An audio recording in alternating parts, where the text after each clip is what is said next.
Hi Capricorn, this is Jav. Welcome pa sa ating channel. By the way, Capricorn, this is timeless reading.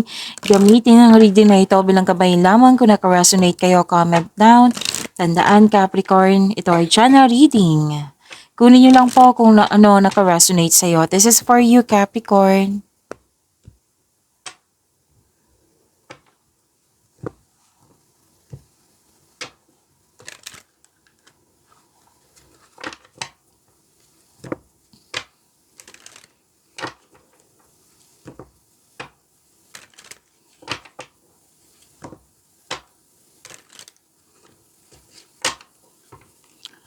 Para po ito sa iyo, Capricorn.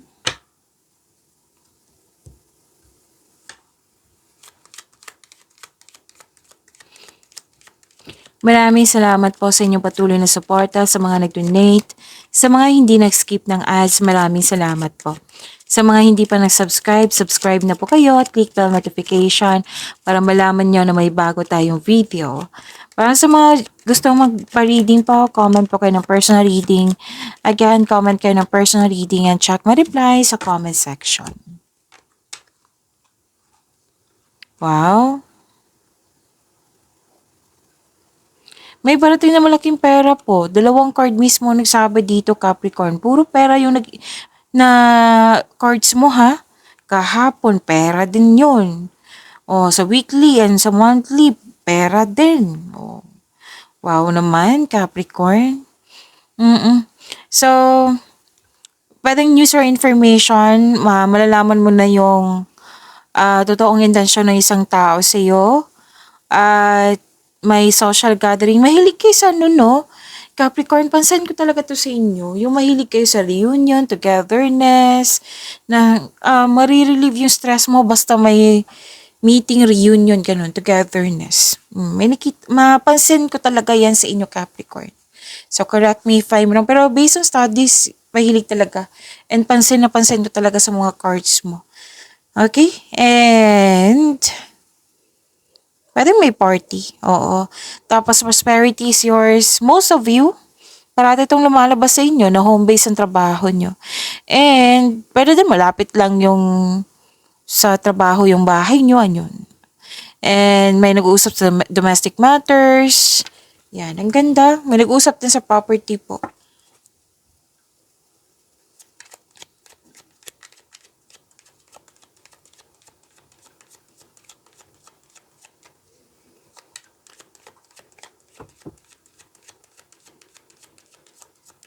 Energy ni Capricorn.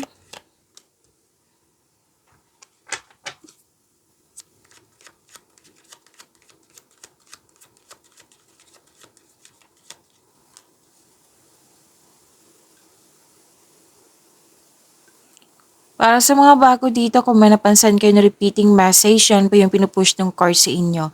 Like for example, nanood kayo sa inyong monthly, weekly, daily at dito din at may napansin kayo na repeating message. Yan po yung pinupush ng card sa inyo na kailangan yung bigyan ng atensyon, solusyon at aksyon kung maaari po. So na yung energy ni Capricorn. Okay, may competition ako nakikita dito, Capricorn. Rivalry. Mag-ingat kayo sa mapanlinlang. Malapit to sa'yo. Alam mo to kung sino to. Opo. Ingat din po ha kasi parang may away dito nang dahil sa hindi pagsasang-ayon. Pwedeng grupong tao to.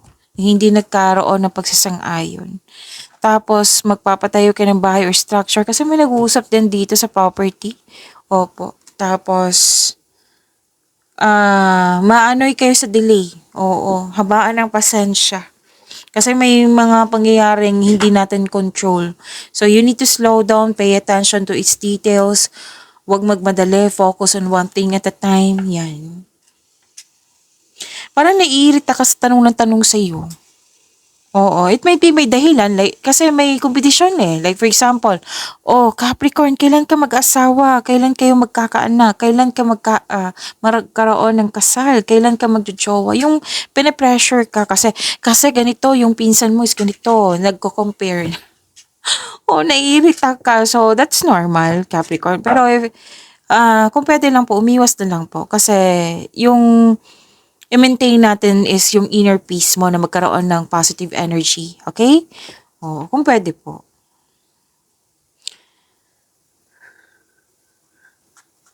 So, kung pwede po, huwag kayong mag-focus sa kung anong kulang sa'yo, kung ano ang nawala sa'yo. Kasi may nakita ko ditong loss of connection, loss of things, or loss of opportunity. And I believe na nangyari na to sa nakaraan. Pwedeng may nag-away tapos hindi na nag-usap. Pwede. Oo. Tapos, wag po daw kayo mag-focus sa kanya na hindi nyo kontrolado ang sitwasyon. Opo. Para hindi kayo mabigatan, para hindi kayo maka-create ng blockages. Wag mag-focus sa kulang sa iyo. Okay? Instead, magtiwala sa inyong sarili.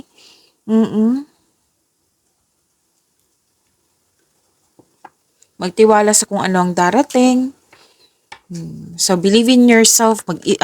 Palitan nyo po yung negative mindset nyo. Palitan yung positivity. Palitan nyo ng positive mindset. Yung positive thoughts. Isipin nyo po yung nakakabuti sa'yo. Huwag nyo isipin yung makakasira sa'yo kung pwede po. Basta mag-focus kayo sa mind healing instead of suffering. Para ma-realize nyo, Capricorn, deserve nyo bang mag-suffer? Yan na yung tanong. Deserve mo bang mag-suffer? Diba? Hindi. So, deserve mo magkaroon ng healing.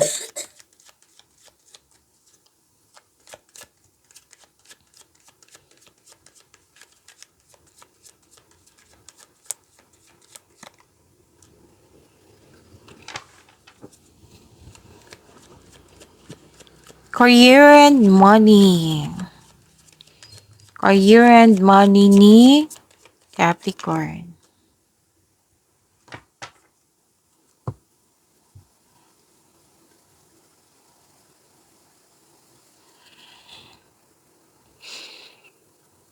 Taas ng tagumpay sa kaperahan pa rin, which is lumabas dito sa tatlong card mo, di ba? Taas ng tagumpay sa inyong kaperahan, katatagan sa iyong kamay, nasa iyong kamay na, hawak mo na. May parating na kasosyo or may magbibigay ng puhunan sa iyo upang tulungan ka na makamit yung layunin mo sa buhay. Financial stability. Dalawang card mismo nagsabi dito Capricorn. And pwedeng magaling kayo sa mga ginagawa mo dyan or may leadership role na binigay sa'yo. This is also this is also wealth and generosity. Kasi nga may natanggap kayong malaking blessings, lalo na yung financial stability. So ginagamit mo sa tama.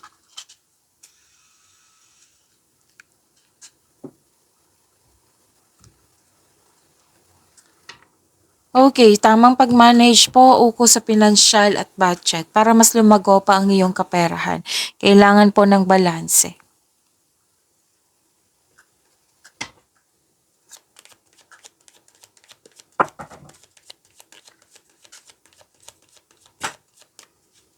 Love life, self-love, partnership, and romance, Capricorn.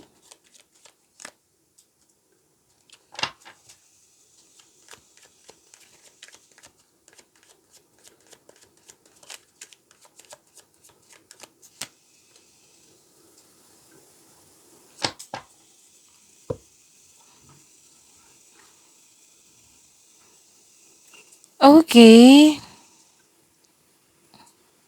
Makikita ko dito sa inyong love life na ready ka na sana. Gusto mong pumasok sa buhay ng pag-ibig sa mga single dyan. Kaya lang stuck ka. Aminado kang stuck ka sa nakaraan. Kailangan ng forgiveness po dito. Forgive yourself, forgive this person, forgive this situation. Remember, you can forgive the person kahit hindi mo siya kausap. Forgive through your mind and heart. Okay? Gagawin mo to hindi lang para sa kanya, kundi para sa iyo din. Okay? Para makakalaya ka na. Oo. Kailangan maging willing kang mag-move on from the past para bumukas yung new doors for you. Sa mga buhay mag-asawa, sa mga relasyon, yun nga, may nangyari sa nakaraan, may nasabi, may na gawa na hindi mo nagustuhan. So, forgiveness pa rin. Pwede nahihirapan ka sa pagbigay ng forgiveness, pero this is the way. Forgiveness is the way na para mas maging magaan yung loob mo. Na magkaroon ka ng inner peace. So, mas piliin niyo po yung inner peace kesa sakit ng ulo. Okay? You can do this, you should do this. You must. Kasi nakakabuti to sa iyo yung freedom, yung recovery. Okay? Para bumukas din yung new doors for you. Nalungkot kayo, oh. Kasi sa loss of connection nga, paulit-ulit, 'di ba? Different card siya. Oo. So, pinupush talaga ng cards sa inyo na kailangan mong ayusin sana kung pwede sa iyo. Aminado ka naman dito, nalungkot ka sa loss of connection. Single ka man marelasyon sa buhay mag-asawa to, ha. Pwedeng space din nito. Kung kailangan iiyak, then do it. Kasi crying is a very healthy thing to do. It doesn't mean na weak ka. Hindi. So, that is very normal. Normal, lahat tayo na makakaranas ng ganyan na kailangan talaga iiyak. Para, this is about your health eh. Your mental health also. Oo. So, do it. Kasi it relieves stress, ease pain, and cleanses our soul. Don't worry after nitong onas may new direction. Pagyamanin niyo po yung blessings na binigay sa inyo. Taurus, see you tomorrow. Maraming salamat. Taurus, Capricorn. So, pasensya na po So, this reading is for Capricorn. Baka sa Taurus yan. Oo, na iniisip ka or iniisip mo. So, pagyamanin niyo po yung blessings na binigay sa inyo, Capricorn. See you tomorrow. Maraming salamat.